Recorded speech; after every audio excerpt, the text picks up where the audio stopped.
Bonjour et merci d'être au rendez-vous de La Voix est libre. Au sommaire de ce samedi, un homme de foi et une femme de conviction. À 12h05, nous recevrons Monseigneur Lalanne, l'évêque de Coutances et d'Avranches et tout récemment évêque de Pontoise. Avec lui, nous évoquerons le rôle de l'Église dans la société d'aujourd'hui. Mais avant cela, j'ai le plaisir d'accueillir Véronique Louwagie, députée UMP de l'Orne.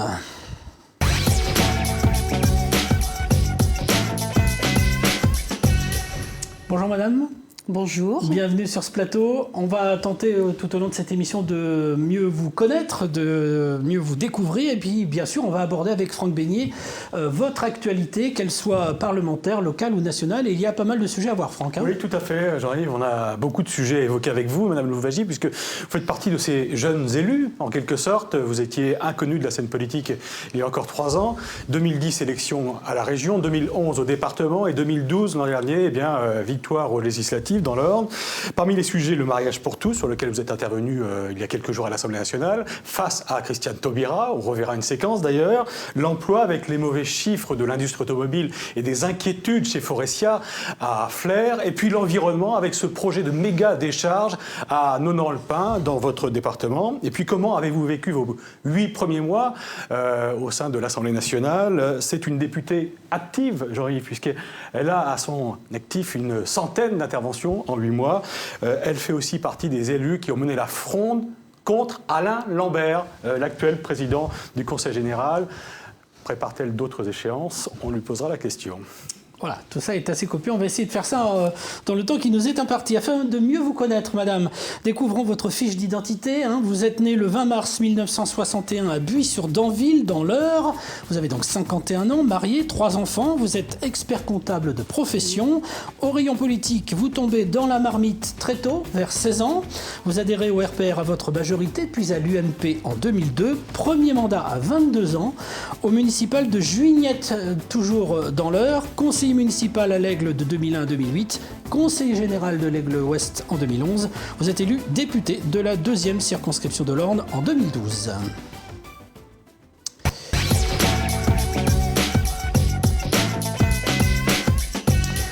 Alors, madame Louwagie, je l'ai dit, vous êtes tombée dans la marmite finalement assez tôt, 16 ans, 18 ans votre carte au RPR, et puis finalement, vous avez mis du temps à vous lancer plus avant dans la politique, vous avez souhaité élever vos 3 enfants.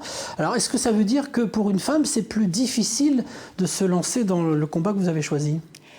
Je crois qu'il y a de toute façon des difficultés, que l'on soit homme ou femme, ça n'est probablement pas facile. J'ai fait un choix à un moment donné, c'est vrai, de me consacrer à la vie de mon entreprise, puisque je me suis installée en 1988 comme expert comptable. J'avais un cabinet avec 4 collaborateurs. Nous avons beaucoup évolué dans ce cabinet, puisqu'aujourd'hui nous sommes 45 et j'ai consacré beaucoup de mon temps à mon activité professionnelle, à ma vie d'entreprise, à mes collaborateurs, à mes clients. Je me suis beaucoup épanouie. J'ai pris d'ailleurs des responsabilités au niveau de ma profession, parce que je crois que quand on est à la tête d'une entreprise comme la mienne, qu'on fait partie d'un ordre, d'une famille, des experts comptables, des commissaires aux comptes, nous devons de rendre un petit peu de ce que la profession nous donne. Voilà, donc c'est vrai que j'ai passé beaucoup de temps sur ma vie d'entreprise. Alors, votre carrière politique a pris un nouvel essor, on va le dire, depuis le mois de juin 2012, date à laquelle vous avez été élu à l'Assemblée nationale. Vous avez reçu il y a quelques semaines de cela une de nos équipes de reportage à votre permanence à l'Aigle. Je vous propose de regarder ce reportage et on se retrouve juste après. La permanence de Véronique Louwagie à l'Aigle, c'est là que nous retrouvons la députée de l'Orne. C'est son PC dans la circonscription. Elle y reçoit tous les lundis matins. Je ne suis pas sûre que j'aille à la permanence. Je vais refaire un petit point.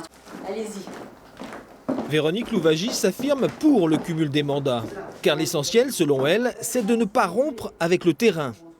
Et donc, au fil des rendez-vous, de recevoir tous ceux qui la sollicitent. Ici à l'Aigle, mais aussi dans les autres villes de sa circonscription, où elle tient aussi régulièrement ses permanences, plusieurs autres matinées par semaine. Il est important que nous puissions être présents, prendre en compte aussi la dimension de certaines problématiques et puis échanger avec les personnes. Donc moi c'est quelque chose que j'aime beaucoup, ce contact avec les habitants, avec les gens. Je crois que quand on aime les gens, on aime ce contact. Mais l'essentiel dans la vie d'un député, c'est quand même l'Assemblée nationale. Je suis donc ici tout en haut, puisque finalement les députés qui arrivent, les jeunes députés dans leur mandat, donc en règle générale, sont à peu près en haut. Ma question s'adresse à À Monsieur le Paris, Premier ministre. Véronique Louwagie s'y trouve 3 jours par semaine. La charge est lourde. Outre les séances, elle participe aux travaux de la Commission des affaires sociales. Les questions qui y sont traitées la passionnent. C'est en effet sur les bancs de l'Assemblée que la mission du député prend sa véritable dimension. C'est vrai qu'il y a beaucoup d'émotions parce que on se rend compte qu'on a une lourde responsabilité qui se trouve sur nos épaules, puisque nous participons aux décisions qui animent la vie des citoyens. Et c'est vrai que c'est très important. Donc il y a une dimension magistrale. Sa vie, c'est un va-et-vient. Aller-retour incessant entre l'Orne et la capitale. Sa circonscription et l'Assemblée, la base et le sommet. Des moments complémentaires qui s'enrichissent. En fin de matinée, rendez-vous dans une entreprise, prendre le pouls encore une fois. Et pourquoi pas contribuer au développement de son territoire. Alors un député doit se battre pour tout, de toute façon, et également pour faire venir des entreprises, pour créer un développement économique. Mais cette bataille, comme vous le dites, elle ne peut pas se faire seule. Un travail d'équipe avec les autres élus et les institutions locales, qui se prolonge d'ailleurs au cœur du département, car Madame la députée est également conseillère générale. Alors, Madame Louwagie, on l'a dit, c'est une étape importante pour vous. Est-ce que c'est la marche au-dessus pour vous? Est-ce que vous êtes aperçu que finalement, ce mandat de député, c'était vraiment la marche au-dessus? Je crois que c'est un mandat très particulier. Tous les mandats ont des particularités. Celui-ci d'être parlementaire, c'est véritablement de participer aux décisions, aux orientations, de légiférer. Donc il a quand même cette particularité forte et cette responsabilité aussi derrière très importante, puisque nous prenons les décisions qui ont des impacts sur la vie de nos citoyens. Donc en ça, ce mandat est particulier. Alors on l'a dit, vous êtes une bosseuse, que ce soit à l'Assemblée ou dans votre circonscription, une femme de terrain, vous avez les pieds bien ancrés dans votre territoire, vous êtes fille d'agriculteur, mariée à un agriculteur. Est-ce que c'est important pour vous ces racines locales justement pour travailler encore plus efficacement au Parlement ? Je crois qu'on peut travailler efficacement même si on n'est pas fils ou fille d'agriculteur. En conséquence, moi, c'est vrai que j'attache beaucoup d'importance aux responsabilités qu'on nous a données. À partir du moment où on m'a élu député, je dois faire tout ce qui est possible pour que je puisse réaliser au mieux ma mission. Donc sur le terrain, au contact des habitants, au contact des citoyens, et après à l'Assemblée nationale pour être le plus présent possible, pour participer, pour orienter, pour intervenir aussi, parce qu'il ne s'agit pas d'être présent sans intervenir. Et je crois qu'il est de notre rôle, de notre devoir, d'assumer au mieux notre fonction, et je donne tout ce que je peux de moi-même. Alors, vous y reviendrez peut-être avec Franck tout à l'heure, mais vous êtes contre le cumul des mandats. Vous êtes donc mère de famille, député, conseiller général, vous avez une entreprise sur laquelle vous avez peut-être pris un peu de recul. Comment vous arrivez à faire tout ça ? Je crois que tout est une question d'organisation. Après, il faut faire des choix. Effectivement, comme vous le dites, au niveau de mon entreprise, j'ai pris du recul. J'ai préparé mes collaborateurs depuis quelques années, depuis quelques mois, avec mes nouveaux mandats, mes nouvelles missions. C'est aussi un moyen pour les collaborateurs, je dirais, de les élever à d'autres postes, à d'autres fonctions. C'est aussi le moyen pour moi de préparer la transmission de mon entreprise. J'ai recruté 3 experts comptables qui ont fini leur stage, à qui nous sommes en train de mettre le pied à l'étrier. Je crois que c'est aussi fort et je suis très heureuse si je peux réaliser ça. Et c'est vrai que je passe beaucoup moins de temps dans mon entreprise, mais j'ai pris des mesures pour que ça se passe bien. Un mot sur votre engagement politique. Est-ce que vous avez un mentor ? Est-ce que vous avez des modèles qui vous ont justement inspiré ? Est-ce que par exemple quelqu'un comme Jean-Claude Lenoir est quelqu'un qui compte pour vous ? C'est quelqu'un qui compte, en ce sens qu'il a réalisé un travail sur le terrain important, une présence forte. Je crois que l'image qu'il a pu donner, sa présence sur le terrain, en tout cas c'est un modèle pour moi. Je crois que c'est quelque chose de très important que nous puissions être présents à la disposition, au contact des habitants. Je crois qu'il y a trop un fossé actuellement entre le monde des politiques et le monde des habitants. On peut le voir d'ailleurs au travers les résultats des élections et un certain nombre d'abstentions, et que nous avons un rôle, un devoir de nous rapprocher des citoyens. Alors, on a parlé de votre parcours politique. Je vous propose maintenant d'aller encore plus dans le concret avec Franck Beignet et l'interview.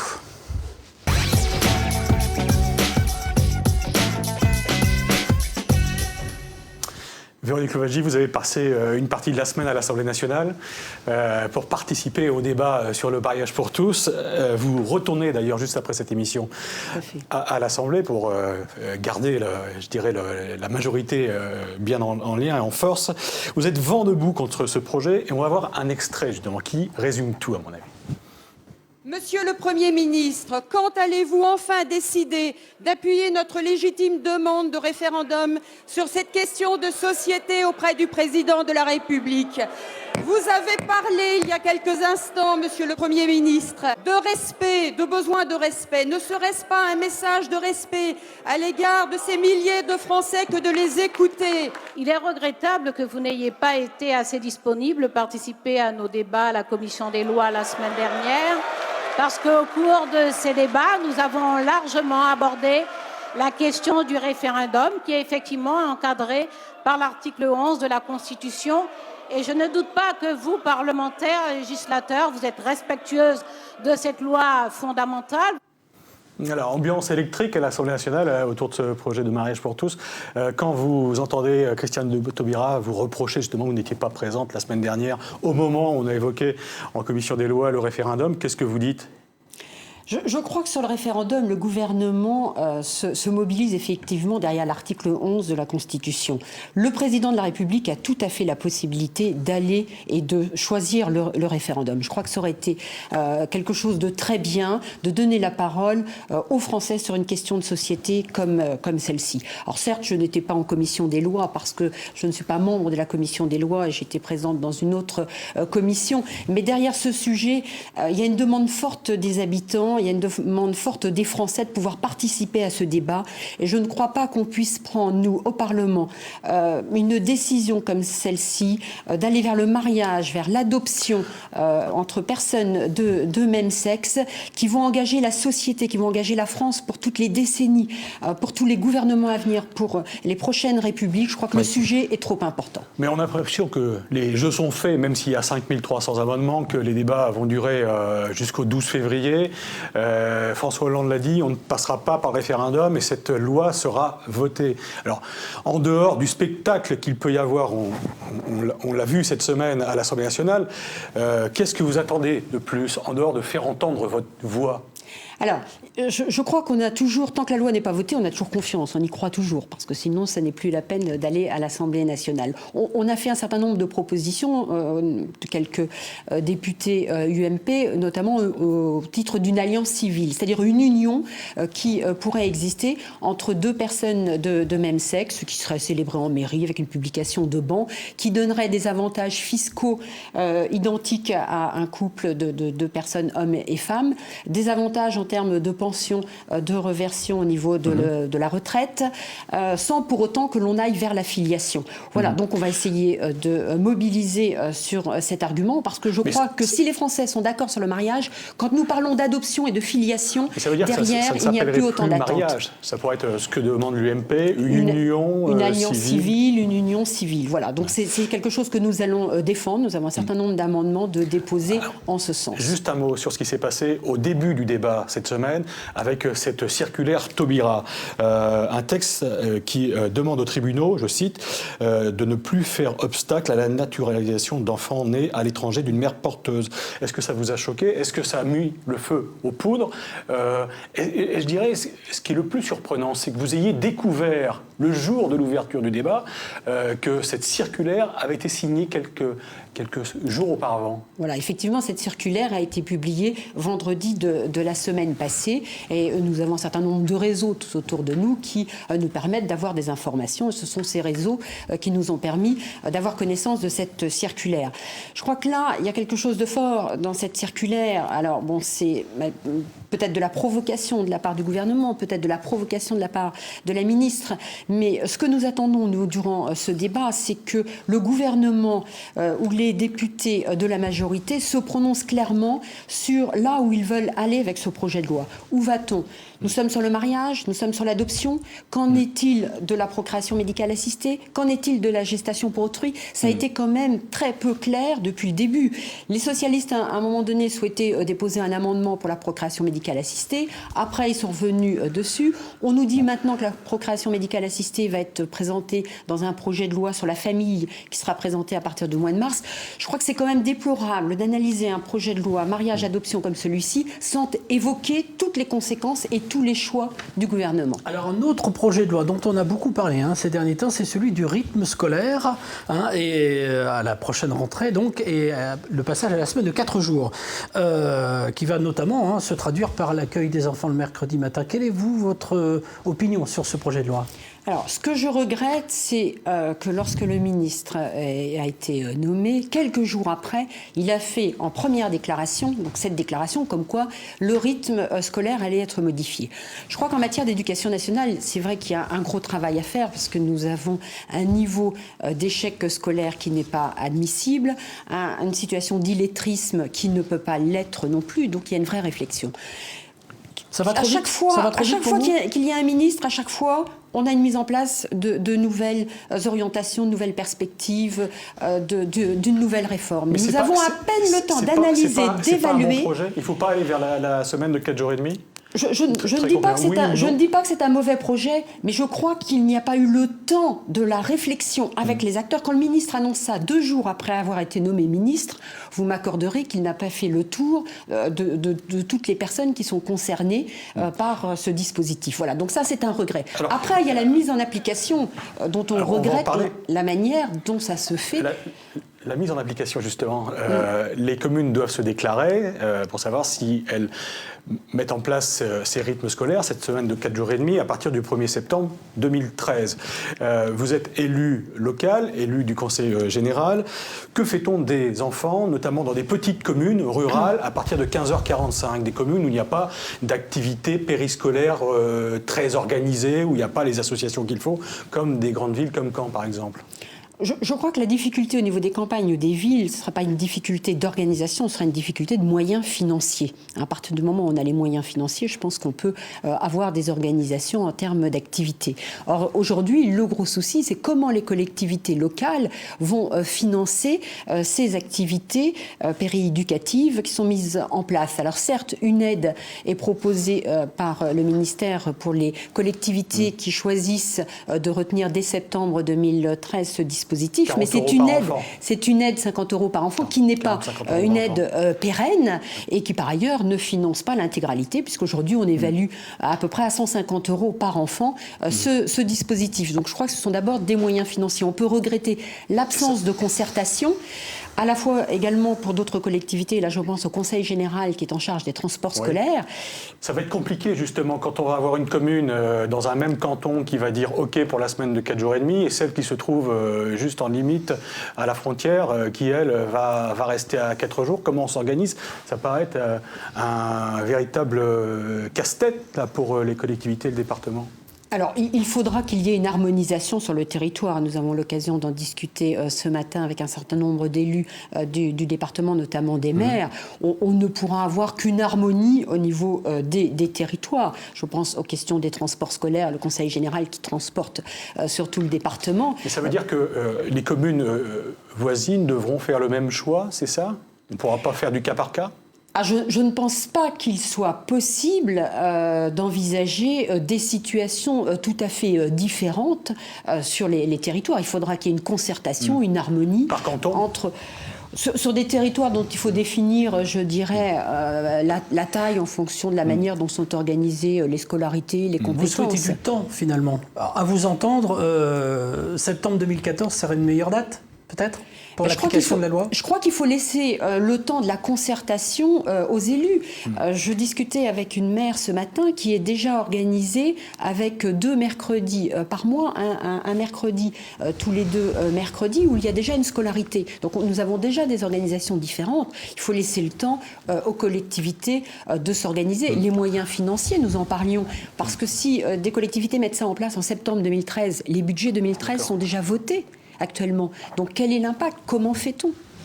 Alors, vous êtes élu du Conseil général depuis 2011. J'ai envie de vous poser la question comme ça, de manière un petit peu taquine. Comment va Alain Lambert ?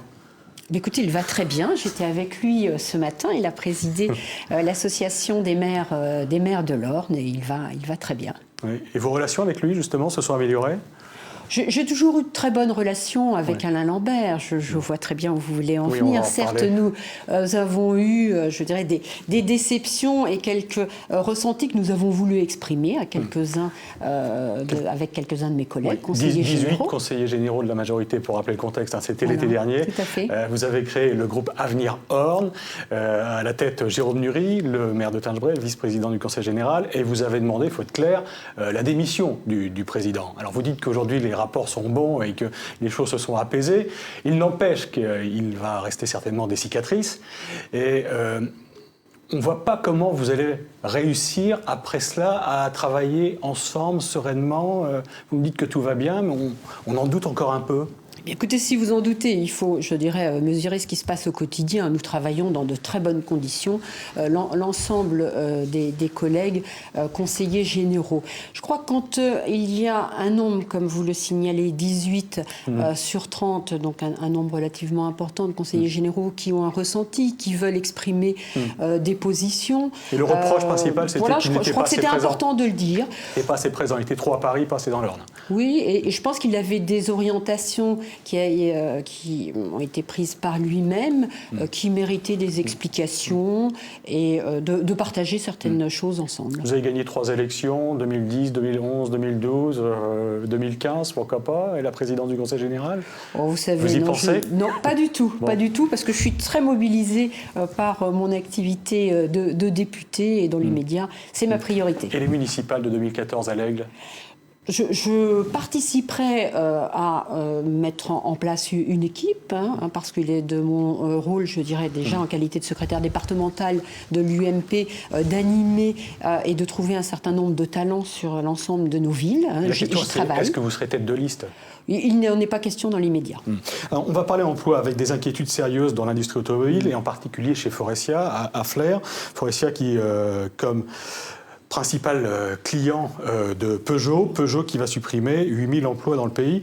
Et des ventes, ça c'est une information de ces dernières heures, des ventes de voitures neuves qui sont en chute libre, moins 15% pour toutes les marques et moins 17% pour Peugeot. Faurecia, c'est 1500 personnes dans la fabrication de sièges et de pare-chocs à Flers, beaucoup pour Peugeot. Est-ce que vous dites aux salariés ce midi, ne vous inquiétez pas, l'avenir va bien se passer? Je leur dirais de ne pas s'inquiéter en ce sens que lorsqu'il y a des variations de vente, des variations d'activité comme celles que vous évoquez, 15%, c'est énorme en matière d'activité automobile. Donc, quand l'entreprise peut s'adapter et mettre en place du chômage partiel, je crois que c'est une très bonne chose. Parce que finalement, nous avons un gros souci, quelquefois dans le domaine de l'entreprise, de ne pas adapter la flexibilité des temps de travail par rapport aux productions. Ce qu'il faut dire, c'est un jour chômé par semaine pour l'instant. Ouais. Est-ce que ça peut être pire dans les mois qui viennent? Ce qu'il faut absolument en France, c'est que nous retrouvions de la croissance. Je crois que c'est ça qui est important. Si nous retrouvons de la croissance derrière notre dossier de l'emploi, qui est un dossier quand même important, où nous nous mobilisons tous, qui donne de l'inquiétude, parce que c'est vrai, plus de 3 millions chômeurs dans la catégorie A, ça n'est pas admissible. Il nous faut trouver des solutions. Pour donner de la croissance, il faut redonner de la confiance aux ménages. Il faut redonner aussi de la confiance aux entreprises. Mais ça, vous parlez comme une politique expérimentée, c'est un discours qu'on entend beaucoup. Qu'est-ce qu'on fait concrètement dans l'Orne si ça va mal chez Faurecia, si les entreprises ferment? Il y a eu des équipementiers automobiles qui ont mis la clé sous la porte. Qu'est-ce qu'on propose en échange? Quelles entreprises ont fait venir concrètement? Je crois qu'il ne faut pas forcément faire venir des entreprises pour compenser, je dirais, des sous-activités. Il faut se battre pour que ces sous-activités n'en demeurent pas. Cependant, après, c'est vrai qu'on a un tissu de PME dans le département de l'Orne et qu'il nous faut essayer d'accroître ce nombre d'entreprises parce que par ailleurs, ce sont ces PME, ces TPE qui embauchent. Alors, je voudrais qu'on parle d'un sujet qui fait polémique en ce moment dans le département de l'Orne. C'est le projet de décharge à Nonant-le-Pin. C'est un dossier que vous avez beaucoup suivi, sur lequel vous êtes pas mal intervenu. Un centre de stockage de déchets d'automobile que l'on va donc implanter au beau milieu de haras prestigieux. On parle d'une méga décharge, 170 hectares, 150 000 tonnes de déchets par an. Les travaux sont en cours, ils vont se terminer dans quelques semaines. Qu'est-ce qu'on fait ? Est-ce que l'on se bat pour que cette décharge n'ouvre pas et quelles armes vous avez justement pour lutter contre ce projet aujourd'hui ? Alors, des armes, il faut savoir qu'aujourd'hui, le dossier est dans les mains de la justice et que c'est par ailleurs le tribunal administratif qui a rendu une décision autorisant l'exploitation du dit site. Voilà, donc on est dans un domaine judiciaire. Aujourd'hui, il y a un référé qui est établi. Il faut laisser à la justice le loisir et de faire son travail pour répondre. Alors, face à une décision de justice. Le référé en question, simplement pour faire un peu de pédagogie, c'est une demande des associations de riverains qui attaquent la décision, l'autorisation, au motif, je cite, qu'il existerait des doutes sérieux sur la légalité de cette autorisation. Mais quand on voit le chantier, ce qui se passe, et quand on est à moins de 2 mois de l'ouverture, on se dit qu'on ne va jamais arrêter la machine en route.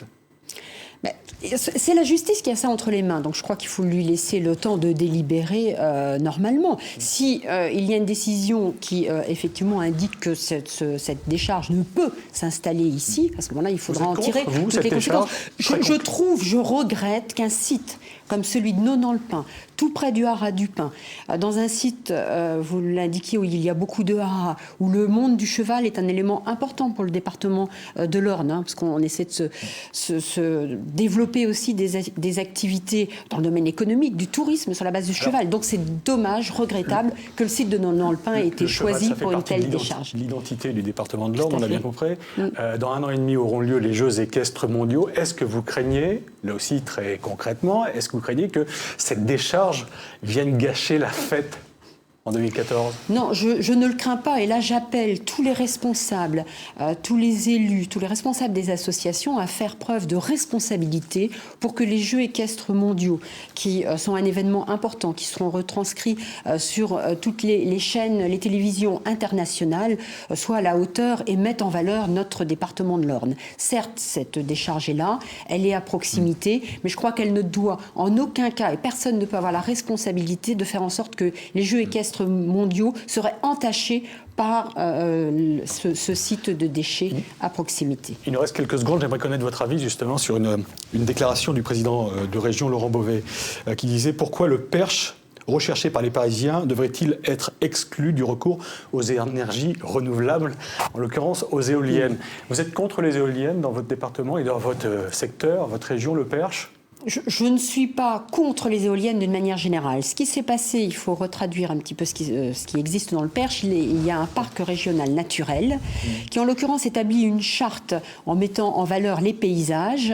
Et dans cette charte, les éoliennes ne peuvent pas trouver leur place. Mais ce qui se dit aussi, c'est que ce sont les Parisiens qui viennent passer le week-end qui décident. Eh bien, écoutez, au niveau du parc régional naturel du Perche, où j'y ai siégé pendant quelques temps, il n'y a pas de Parisiens, donc je peux vous le dire, et que cette charte qui est établie au niveau de communes du parc régional naturel du Perche, qui sont des communes d'ailleurs de l'Eure-et-Loir et de l'Orne. Donc il n'y a pas d'obstacle à ce que les éoliennes soient implantées dans votre région. Et il y a en tout cas une divergence en ce moment entre la charte du parc régional naturel du Perche et le schéma régional éolien qui par ailleurs est en train d'être vu par le préfet actuellement à notre grand souhait.